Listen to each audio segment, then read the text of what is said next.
तो मूवी की शुरुआत होती है मॉन्ट्रियल के एक आइलैंड को दिखाते हुए, जहां एक बायोटेक कंपनी को गल्फ क्लब फील्ड की देखभाल के लिए हायर किया जाता है। इस कंपनी के कर्मचारी वहां नई तरह की फर्टिलाइजर यानी खाद का इस्तेमाल करते हैं, जो सर्दियों में जमी बर्फ को पिघलाकर घास को ताजा और हरा रखता है, ताकि अमीर लोग साल भर गोल्फ खेलने का मजा ले सके। अगले साल डैन एक ऐसे रेडियो शो को रोजाना सुनता था जिसमें ये बताया जाता था कि कोई भी मुसीबत कभी भी अचानक आ सकती है, और वह उन अनदेखी मुसीबतों से लड़ने के लिए खुद को तैयार कर रहा था। आज की रात वह माचिस के बिना ही आग जलाने की प्रैक्टिस कर रहा था। इसके लिए वह अपनी शॉटगन के खोल से पाउडर निकाल कर इस्तेमाल करता है, जिससे यहाँ से सीन शिफ्ट होता है और हमें डैन की बेटी पेट्रिशिया को दिखाया जाता है, जो कि गोल्फ क्लब में हेल्प का काम करती थी। यहाँ बायोटेक कंपनी का सीईओ मिशेल एक अमीर कपल को गोल्फ खेल कर बताता है कि उनके फर्टिलाइजर की वजह से घास कितनी बढ़िया तरह से काम कर रहा है, जिससे खेल में मजा आ रहा है, जबकि असली कमाल तो जमीन के नीचे हो रहा था, जहां फर्टिलाइजर कई गुना फैलकर जमीन के नीचे मौजूद उस पानी को खराब कर रहा था जो पूरे टाउन को सप्लाई होता था। नेक्स्ट सीन में जक्स नाम के एक्टर को दिखाया जाता है, जो कि स्टूडियो के नल से एक गिलास पानी पीने के बाद अपने घर के लिए सामान खरीदने जाता है, जहां स्टोव में रखे हुए फल और सब्जियों को नल के पानी से ही धोया जाता था और उन्हें सूखने से बचाने के लिए भी नल का पानी ही यूज किया जाता था। अचानक जक्स को चक्कर आने लगते हैं, पर थोड़ी देर के लिए वह उसे इग्नोर कर देता है। घर पहुंचने पर वह देखता है कि उसके दांत ग्रीन गन कलर में बदलते जा रहे थे और उसके पेट में अजीब सी आवाज आ रही थी। जब वह अपनी वाइफ को ढूंढते हुए बाथरूम में जाता है, तब तक वह पूरी तरह से जॉम्बी बन चुका होता है। वो अपनी वाइफ को काटकर उसका मांस खाने लगता है और उसके ऐसा करते ही वो भी जॉम्बी बन जाती है। इसके बाद जक्स भी टब में घुस जाता है और दोनों की ग्रीन आंखें धुंधली होने लगती है। उधर गोल्फ क्लब में मिशेल और वो कपल मेन बिल्डिंग की तरफ जाते हैं और ये देखकर हैरान होते हैं कि वहाँ कोई भी नहीं था। अचानक एक आदमी भागता हुआ आता है और चिल्लाते हुए कहता है कि लोग बीमार हो रहे हैं, इसलिए उन्हें भी वहाँ से भाग जाना चाहिए। तभी वहाँ ढेर सारे एम्प्लॉयज उसका पीछा करते दिखाई देते हैं। वो सब के सब जॉम्बी बन चुके थे। उसी वक्त एक डॉग भी दिखाई देता है, जिसे देखकर वाइफ उसे अपने पास बुलाती है, पर वह गुस्से से उसके ऊपर जंप करता है और उसकी गर्दन में काट लेता है। ये देखकर उसका हस्बैंड और मिशेल डॉग को दूर फेंक देते हैं। तभी उन्हें दूसरे जॉम्बीज वहाँ से भागते हुए दिखाई देते हैं। तब वो औरत भी जॉम्बी में बदलने लगती है, जबकि दोनों आदमी जल्दी से बिल्डिंग के अंदर घुसकर दरवाजा बंद कर लेते हैं, लेकिन डॉग भी चुपके से बिल्डिंग के अंदर घुस जाता है और उस औरत के हस्बैंड के पैर में काट लेता है। इसलिए वो लोग उसे अलग कमरे में बंद कर देते हैं। तब तक सारे जॉम्बी दरवाजे पर इकट्ठे हो जाते हैं और जोर जोर से दरवाजा नॉक करने लगते हैं। इतने में हस्बैंड भी जॉम्बी बन जाता है और मिशेल का पीछा करने लगता है, जो हाथ में एक चाकू लिए किचन में छिप जाता है। नेक्स्ट सीन में डैन को दिखाया जाता है, जिसे एक बूढ़ी औरत फोन करके कहती है कि उसके पड़ोसी शोर शराबा कर रहे हैं और आपस में लड़ रहे हैं। जब वह वहां पहुंचकर बेल बजाता है तो उसके पड़ोसी बाहर निकल कर आते हैं, जो कि जॉम्बी बन चुके थे। तभी वो बूढ़ी औरत भी जॉम्बी बन जाती है और डैन का पीछा करने लगती है। डैन जल्दी से कार के अंदर छुप जाता है और मदद के लिए पुकारता है, लेकिन कोई वहां नहीं आता। सड़कों पर दौड़ते जॉम्बीज को देखकर डैन को अपनी बेटी पेट्रिशिया की फिक्र होने लगती है और वह उसे कॉल लगाता है, लेकिन पेट्रिस भी जॉम्बी से बचकर भाग रही होती है, इसलिए वह कॉल नहीं उठा पाती, जिससे डैन को उसकी फिक्र होने लगती है। इसलिए डैन कंपनी की कार को छोड़कर अपनी कार निकाल लेता है और एक हथियार लेकर अपनी बेटी को ढूंढने चला जाता है। नेक्स्ट सीन में हम एंड्री नाम के लड़के को अपनी छोटी बहन एनी के लिए दूध बनाते हुए देखते हैं, जिसके लिए वह नल के पानी का यूज करने ही वाला होता है। तभी उसकी माँ उसे बोतल वाले पानी का यूज करने के लिए कहती है। आंद्रे खुद कभी नल का पानी नहीं पीता था। उसे जब भी प्यास लगती वो सोडा या किसी और तरह की ड्रिंक पी लिया करता था। जल्दी ही उसकी माँ को चक्कर आने लगते हैं, जिस पर आंद्रे कहता है कि ज्यादा एक्सरसाइज करने के कारण उन्हें चक्कर आ रहे होंगे। थोड़ी ही देर में उसकी माँ जॉम्बी बन जाती है और आंद्रे पर अटैक करने के लिए उसके पीछे भागने लगती है। आंद्रे डरकर बाहर निकल जाता है और भागते भागते लड़खड़ा कर गिर जाता है, पर जैसे ही वह आंद्रे पर अटैक करने वाली होती है, देन उसे अपनी कार से ठोक देता है, जिससे वह घायल हो जाती है। आंद्रे अपनी माँ की ऐसी हालत देखकर उसे बचाने जाता है, लेकिन डैन उसे रोक देता है और कहता है कि यह वक्त इमोशनल होने का नहीं बल्कि अपनी जान बचाने का है। वो उसे अपने घर में छुप जाने का कहकर वहां से चला जाता है। तभी वहां और भी जॉम्बी जाने लगते हैं। ऐसे में आंद्रे अपनी माँ को वहां नहीं छोड़ सकता था, इसलिए वह उसे पैर से घसीटते हुए घर के अंदर ले आता है और घर के सारे दरवाजे बंद करने के बाद वह मदद के लिए पुलिस को कॉल लगाता है, जहां उसे एक रिकॉर्डेड मैसेज मिलता है कि पूरा आइलैंड क्वांटन है। नेक्स्ट सीन में उस ब्रिज को दिखाया जाता है जो उस आइलैंड को मेन सिटी से जोड़ता था। यहाँ कुछ पुलिस वाले खड़े थे जिन्होंने ब्रिज के दरवाजे बंद कर दिए थे ताकि कोई भी बाहर का आदमी अंदर ना आ सके और अंदर का आदमी बाहर ना जा सके। सीन शिफ्ट होता है और आंद्रे की माँ उसकी छोटी बहन एनी पर अटैक करने जाती है, लेकिन आंद्रे उसे घसीटकर बाथरूम में बंद कर देता है, जहां उसकी नजर शावर से टपकते हुए पानी पर पड़ती है और वह टब में घुस जाती है। उधर एनी लगातार रोती रहती है, जिसकी आवाज सुनकर बहुत सारे ज़ॉम्बी दरवाजे के बाहर इकट्ठा हो जाते हैं। आंद्रे उसे तकिया, कंबल और एक प्लास्टिक से कवर कर देता है। कुछ देर बाद आंद्रे की कैट पेट डोर से वापस घर के अंदर लौट आती है और वहीं से एक ज़ॉम्बी घर के अंदर घुस जाता है और वह आंद्रे को पकड़ने ही वाला होता है। तभी आंद्रे घर से निकल जाता है और ज़ॉम्बी भी हिलना बंद कर देता है, लेकिन जैसे ही आंद्रे गोल्फ स्टिक लेकर वापस आता है, ज़ॉम्बी छुप जाता है। नेक्स्ट सीन में पेट्रिशिया को दिखाया जाता है, जो ज़ॉम्बी से बचने के लिए एक गराज में छिप जाती है और हेल्प के लिए अपने डैड डैन को कॉल लगाती है। डैन तुरंत वहां पहुंच जाता है और देखता है कि गराज के बाहर ढेर सारे ज़ॉम्बीज मौजूद हैं। वो अपना चाकू निकाल लेता है और उससे कुछ ज़ॉम्बीज को मार डालता है और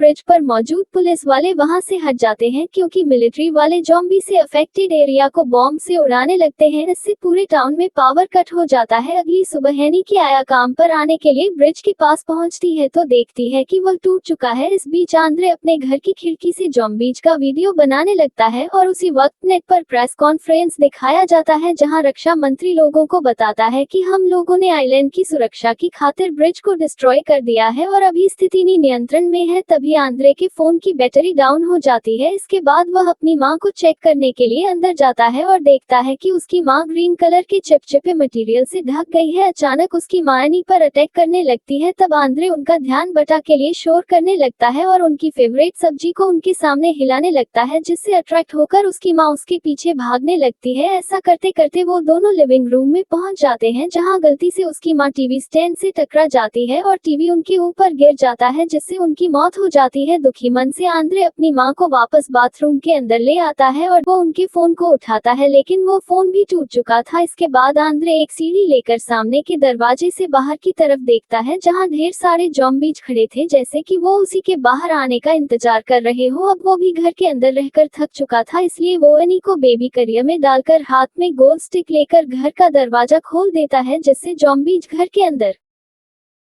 कैट को देखकर उसे पकड़ने के लिए घर के अंदर घुसते हैं और रास्ता साफ देखकर आंद्रे तुरंत वहां से भाग खड़ा हो है। वो ग्रोसरी स्टोर की तरफ भागता है और ज़ॉम्बी भी उसके पीछे पीछे भागते हैं, लेकिन सारे दरवाजे बंद होते हैं और वह ज़ॉम्बी से गिर जाता है। तभी अचानक एक दरवाजा खुलता है और डैन उसे अंदर खींच लेता है। डैन कल से वहीं पर डेरा जमाए हुआ था, इसलिए उसने वहां कैंपिंग के लिए जगह भी बना ली थी। सीन में आंद्रे अपनी बहन एनी को देखने जाता है। तभी एनी की नजर एक दरवाजे के अंदर लॉक हुए ज़ॉम्बी पर पड़ती है, जो और कोई नहीं बल्कि पेट्रिशिया थी। डैन को उम्मीद थी कि बाद में कोई ना कोई उसे ठीक कर देगा, इसलिए उसने उसे बंद करके रखा था। उधर गोल्फ क्लब में मिशेल सभी दरवाजों को सैनिटाइज करता है। इसके बाद अपने कंपनी वालों को कॉल लगाता है, जो उसे बताते हैं कि एक्सपर्ट लोग हेल्प करने के लिए आ रहे हैं, लेकिन उसे भी कंपनी के नियम मानने होंगे। तभी एक ज़ॉम्बी डॉग उस पर भौंकने लगता है। यहाँ इस बात का खुलासा होता है कि उसने अपने एक दोस्त का मर्डर भी किया था। उधर आंद्रे लाइटर यूज करके आग जला देता है। खाना खाते वक्त वो लोग डन के फेवरेट रेडियो शो को सुन रहे होते हैं, जिसमें ज़ॉम्बी अटैक के लिए आतंकवादियों को जिम्मेदार ठहराया जाता है। उस शो का होस्ट रक्षा मंत्री का इंटरव्यू लेता है, जो सभी सवालों का गोलमोल जवाब देता है, जिससे होस्ट को शक होता है कि कहीं गवर्नमेंट ज़ॉम्बीज से निपटने के लिए लोगों की जान की बलि ना चढ़ा दे। तभी डैन रेडियो स्टेशन में फोन लगाकर उन्हें बताता है कि कुछ लोग बचे हैं जिन्हें हेल्प की जरूरत है, जिस पर होस्ट कहता है कि दुनिया के बाकी लोग नहीं चाहते कि हर जगह इन्फेक्शन फैले, इसलिए वह पहले उससे पूरी जानकारी लेता है कि वो लोग कहाँ हैं और क्या कर रहे हैं। उसकी बकवास से चिढ़कर डैन फोन रख देता है। इसके बाद डैन और आंद्रे मिलकर इन्फेक्शन फैलने का रीजन जानने की कोशिश करते हैं ताकि वैक्सीन बना सके। आखिरकार डैन इस नतीजे पर पहुंचता है कि पानी की वजह से इन्फेक्शन फैला है, क्योंकि जितने भी लोग ज़ॉम्बी बने थे उन सब ने नल का पानी पिया था, लेकिन डैन अपने पागलपन के कारण कभी भी नल का पानी नहीं पीता था, क्योंकि उसे हमेशा डर लगता था कि कहीं टेररिस्ट लोग पानी में जहर ना मिला दे। कुछ देर बाद वो तीनों स्टोर से बाहर निकलते हैं। वो लोग पेट्रिशिया को भी साथ लेकर जाते हैं, जिसके साथ सर पर एक पिंजरा लगा होता है ताकि वह किसी को काट ना ले। बाहर उन्हें कुछ ज़ॉम्बीज दिखाई देते हैं, जिनकी बॉडी में ग्रीन कलर का कुछ चिपचिपा पदार्थ लगा होता है। अचानक एक छोटी बच्ची डैन के ऊपर अटैक कर देती है, जिसे डैन धक्का देकर दूर कर देता है, लेकिन उसे मारने की हिम्मत नहीं जुटा पाता है। चलते चलते आखिरकार वो लोग डैन की कार तक पहुंच जाते हैं और इससे पहले है कि ज़ॉम्बीज उन पर अटैक करते वो कार में बैठकर वहां से निकल जाते हैं। इस बीच बायोटेक कंपनी दो ट्विंस यानी जुड़वा बहनों को हथियार के साथ गोल्फ क्लब भेजती है, जो अपने रास्ते में आने वाले हर एक ज़ॉम्बी को धड़ाधड़ मार रही थी। उधर क्लब के अंदर मिशेल इस डील से जुड़े सारे कागज और दस्तावेजों को जला रहा होता है ताकि इस बात का कोई सबूत न रहे कि उनके फर्टिलाइजर के कारण ज़ॉम्बीज का इन्फेक्शन शुरू हुआ था। आखिर में वो फर्टिलाइजर का थोड़ा सा सैंपल बचा कर रख लेता है। तभी दोनों ट्विंस उसके पास पहुंच जाते हैं। मिशेल उनमें से एक का सूटकेस ले लेता है जिसमें कई सारे स्फीयर यानी गोले थे। उन गोलों के अंदर इन्फेक्शन का इलाज मौजूद था जो सिर्फ 24 घंटों के अंदर इन्फेक्शन को खत्म कर सकता था। लेकिन जैसे ही वह एक गोले को उठाता है, दोनों ट्विंस उसे पकड़ लेती हैं और जबरदस्ती उसके मुंह में सैंपल डाल देती है। इसके बाद उसे बेहोश करके उसकी बॉडी को घसीट कर ले जाती है और यह गोला मिशेल के हाथ से छूटकर जमीन पर गिर जाता है। नेक्स्ट सीन में हम तीनों सर्वाइवर्स को कार से वाटर प्लांट की तरफ आते हुए देखते हैं। वो लोग एनी को कार में छोड़ देते हैं ताकि उसके रोने की आवाज से दूसरे ज़ॉम्बीज वहां ना आ जाएं, लेकिन पेट्रिशिया को बच्चे के साथ छोड़ना ठीक नहीं था, इसलिए वो उसे अपने साथ ले जाते हैं। वो लोग बिल्डिंग के अंदर एंटर